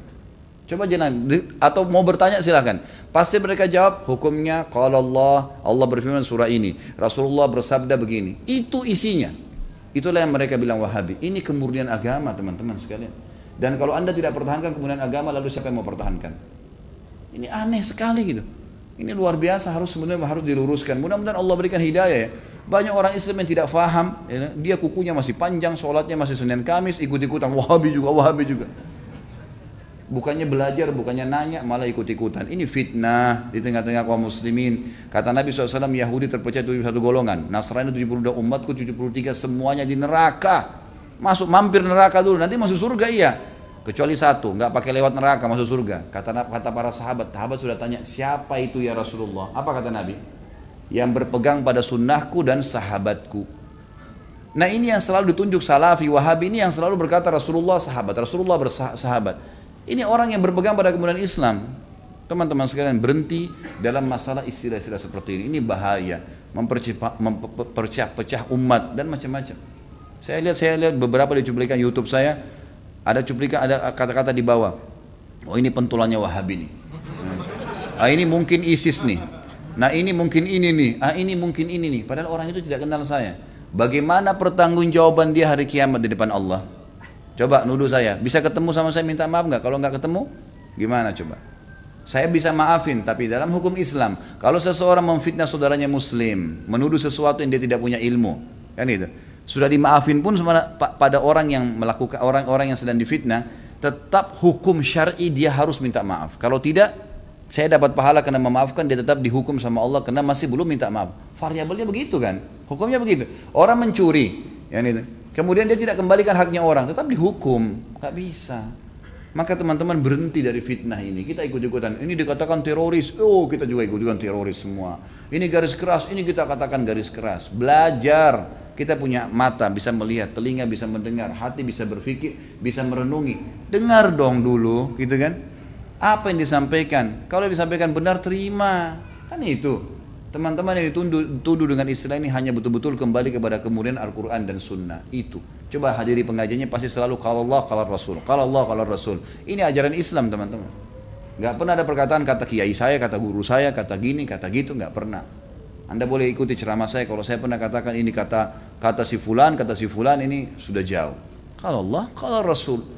Ada tanggapan ulama yang merincikan mungkin atau menyampaikan. Itu mungkin. Ini Allahu a'lam. Mudah-mudahan Allah perbaikin keadaan muslimin. Bagaimana hukumnya jika kita memiliki teman non-muslim yang tidak pernah mengganggu Islam? Hubungan seperti apa yang harus dibina dengan orang non-muslim yang baik hati dalam kehidupan sehari-hari? Semua kita boleh bermuamalah dengan mereka. Boleh berbisnis, boleh berteman, boleh bertetangga. Kalau kerabat boleh silaturahim, kalau orang tua boleh berbakti. Selama tidak berhubungan dengan ibadah mereka. Itu saja. Bantu yang fakir, jenguk yang sakit, gitu kan? Berbagi makanan dengan tetangga, semua kita lakukan. Tapi kalau sudah berhubungan dengan masalah akidah nggak bisa. Nggak boleh kita nyumbang bangun gereja misalnya. Agama kita larang begitu, teman-teman. Ini bukan dari saya, gitu kan? Memang agama melarang seperti itu. Jadi kita ikutin ajaran agama kita, tapi kita tetap boleh bermuamalah dengan mereka. Jadi kita tetap berbuat baik, silahkan. Dan banyak orang non-muslim masuk Islam justru karena akhlaknya kaum muslimin. Allahu a'lam. Ada kabar bahwa kalau kita datang ke Baitul Maqdis, paspor kita dicap negara Israel sehingga susah untuk masuk ke negara Saudi, terutama Mekah dan Madinah. Jika kita takut untuk berkunjung ke sana. Nah, jadi kita takut untuk berkunjung ke sana. Dan apakah benar sangat sulit berkunjung karena dihalang-halangi oleh pemerintah Israel? Tentu tidak. Kalau yang waktu saya ke sana dan negara-negara memang yang tidak ada kerjasama sama Israel tidak dicap paspornya. Kita cuma diberikan seperti kertas kecil, izin masuk visa, gitu kan? Hanya itu saja, paspor nggak dicap sama sekali. Makanya waktu masuk ke Saudi pun tidak ada masalah. Biasanya memang itu yang saya ketahui, Allahu a'lam. Gitu. Kalau masalah dihalang-halangin, Allah alam, mungkin mereka halang-halangin, tapi upaya kita berusaha menjalankan sunnah Nabi SAW untuk mendatanginya, gitu kan? Karena saya dulu termasuk teman-teman sekalian yang menyampaikan kepada murid-murid, maaf, teman-teman yang belajar sama saya bilang lebih baik nggak usah ke Palestina dalam kondisi ribut seperti sekarang, gitu kan? Saya pertama begitu, karena saya pegang beberapa fatwa sebagian ulama di Saudi yang mengatakan lebih aman tidak usah datang kalau memang masih dalam kondisi tidak kondusif, gitu kan? Kalau sudah kondusif nanti sudah merdeka segala baru kita datang. Awalnya saya berpegang pada pendapat ini. Terakhir setelah sebulan yang lalu saya coba ke sana, gitu kan? Kemudian saya lihat bagaimana pada saat masuk di sana, semua orang masuk, kita masuk juga dalam keadaan terhormat, tidak ada apa-apa. Ditanya mau apa? Ya mau sholat di Masjid Baitul Maqdis oleh orang-orang imigrasi Israel. Masuk. Dan kita sebelum masuk pun itu sudah ada permohonan visa dari sini, gitu kan? Sebelumnya sudah dikirim ke Palestina sana, orang-orang Muslim Palestina yang menyambung kepada pemerintahan Israel di situ yang telah menjajah tentunya. Semoga Allah keluarkan mereka. Tapi yang jelas ini tidak ada masalah sama sekali. Ya, setahu saya tidak ada masalah dan di sana pun kita aman. Saya pada saat lagi di sana ada satu kejadian, ada satu anak muda Muslim rupanya ribut sama tentara Israel, kemudian ribut si Muslim ini ditembak. Kalau nggak salah si Yahudi itu juga mati, gitu kan? Maka saya sempat lewat di depan kantor polisi yang sedang menangani itu dan orang pada kumpul dan waktu itu mau ke Baitul Maqdis mau sholat. Kemudian saya lihat sendiri utusan Muslim itu sedang turun dari tangga dan dikejar oleh tentara Israel yang salaman sama dia di tangga. Artinya ini sudah selesai kasusnya, sudah mati satu, yang satu juga mati. Dan di sana kalau ada umat Islam, misalnya anak muda Palestina lagi menusuk nih, mereka tusuk satu tentara Israel. Israel turun menyari yang bunuh saja. Enggak semuanya orang dibunuh sama dia. Dia juga takut gitu kan. Maka yang dicari yang membunuh saja. Itu yang terjadi di lapangan. Makanya setelah ditangkap itu, keluarganya anggap mati syahid. Biasanya dibunuh atau dipenjarain. Tapi kehidupan kembali seperti semula. Itu yang terjadi. Allahu a'lam. Jadi tidak seperti yang apa yang digambarkan gitu. Ini masalah tablik akbar tanggal 15, mungkin tanggal 17 Januari maksudnya ya. Ada tablik akbar di Masjid Istiqlal yang tadinya memang akan datangkan salah satu yang dianggap da'i di Timur Tengah dan saya diminta terjemahan. Kemudian ada flyer yang tersebar itu untuk bergabungnya beberapa dianggap tokoh-tokoh di Indonesia. Tapi ini flyernya sebenarnya teman-teman sekalian belum ada kesepakatan dan akhirnya disebarkanlah flyer tersebut. Dan itu tidak ada, gitu kan? Itu artinya tidak terjadi. Dalam arti kata tidak ada acara di tanggal 17 itu, gitu kan? Dan flyer ini memang dibuat oleh satu pihak yang belum ada kesepakatan. Sampai saya pun waktu lihat saya kaget, saya lihat foto saya ada. Kemudian saya lihat juga ada logo teman-teman Wisal TV. Maka saya telepon teman-teman Wisal, ini antum sudah tahu? Enggak, kami enggak tahu. Gitu. Baik, kemudian saya tanya lagi masalah nama saya, kenapa ada foto akhi? Kenapa enggak penterjemah saja misalnya kalaupun harus diterjemah? Maka ada hal-hal yang simpang siur dan akhirnya sampai ya qadarullah semuanya memang ini tidak ada, tidak terjadi. Dan siapa yang dipasang foto-fotonya itu juga tidak mengisi materi di situ. Jadi ini semua simpang siur dan memang orang-orang Syiah di Indonesia memang sedikit bergerak pada saat itu waktu mendengar ada yang mau datang ceramah ini karena ditahu ini orang mungkin sering menyerang orang-orang Syiah di sana gitu kan. Seperti itulah yang saya tahu, Allahu a'lam. Jadi kalau ditanya kepada saya bilang acara itu tidak ada ya, tanggal 17 itu tidak ada. Dan saya pun waktu itu masih dikonfirmasi saja untuk minta sebagai penterjemah sebatas itu, gitu kan? Saya bukan pemateri, bukan narasumber di situ, dan saya tidak menahu tentang masalah flyer yang disebarin. Tapi sudah banyak orang yang menanggapin macam-macam dan saya ajak teman-teman sekalian hati-hati dengan lisan, hati-hati dengan fitnah. Kata Nabi SAW, bihasbin mri'in min syarr an yahkira akhahu muslim. Hadis riwayat Imam Muslim. Cukuplah berat hukuman bagi seorang muslim yang menghina, menjatuhkan, menuduh saudaranya muslim. Gak boleh ini teman-teman sekalian. Kebiasaan memfitnah orang, menyalahkan orang, ikut-ikutan pendapat orang lain bilang dia juga ikut-ikutan. Gak bisa. Antum harus tahu pasti dulu, kalau perlu tabayun dengan cara baik. Tanya orangnya, telepon, tanya kabar gitu kan. Maka ini harus dilakukan. Baik, ini kita tutup dengan ini teman-teman sekalian. Ada salah seorang bertanya tentang masalah ta'aruf, apakah ada lembaga? Tentu saja ada. Yang bertanya ini kalau masalah ta'aruf, bagaimana kenalan mau menikah laki-laki dan perempuan, insya Allah ada teman-teman di sini, bisa dihubungin teman-teman sahabat sunnah dan bisa didaftar akhwat sama ikhwah, bisa menyerahkan biodata dan insya Allah akan di follow up sama teman-teman. Dan saya tahu berita sudah ada beberapa orang di antara mereka yang menikah. Maka insya Allah ini positif saja. Ini insya Allah positif dan silahkan. Baik, mungkin kita tutup sampai di situ teman-teman sekalian. Dan saya kembali mengajak teman-teman untuk partisipasi di dalam tadi kegiatan mendukung KHB tadi ya di Play Store itu di Android. Kemudian juga saya mengajak kembali untuk ikut di kegiatan sosial yang kita lakukan. Insya Allah kita akan adakan Islamic Center dalam waktu dekat bagi yang mau nyumbang tanah wakaf atau untuk masjid.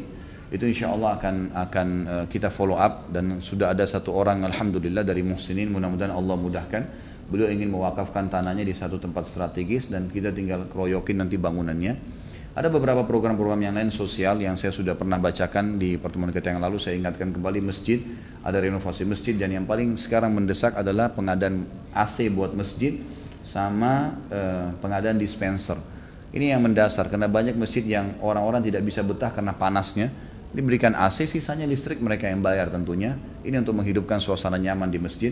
Kemudian juga dispenser yang untuk minum jemaah. Dan ini boleh antum ikut sama yayasan kami atau misalnya antum jalankan sendiri, silahkan. Boleh saja. Teman-teman misalnya di kantor diajak beli AC 2 PK 6 juta, 6 juta setengah, kasih masjid dekat rumah. Maka itu hal positif, lakukan saja. Kemudian juga ada kegiatan motor untuk dai yang kita lagi siapkan, dan ini alhamdulillah sudah ada puluhan motor yang sudah kita keluarkan, dan saya sekarang lagi fokus untuk teman-teman yang tamatan Madinah yang saya tahu yang mungkin mereka juga punya kiprah dakwah yang cukup bagus yang akan kita berikan itu. Kemudian ada juga sponsor dai yang kita akan berikan setiap bulan anggaran buat keluarganya, listriknya, untuk biaya kebutuhan rumahnya, dan ini semua tujuannya untuk biasa supaya membuat dai-dai ini lebih lega, lebih mudah, mereka tidak capek lagi memikirkan masalah kerjaan, mereka fokus mengajar. Kemudian ada juga penggalian sumur teman-teman sekalian, dan ini sumur alhamdulillah sekarang sudah lebih dari 100 sumur yang kita gali di beberapa tempat, dan masih terbuka kesempatan ya, masih terbuka kesempatan. Kalau ada yang berminat nanti insya Allah bisa dihubungi di HP saya.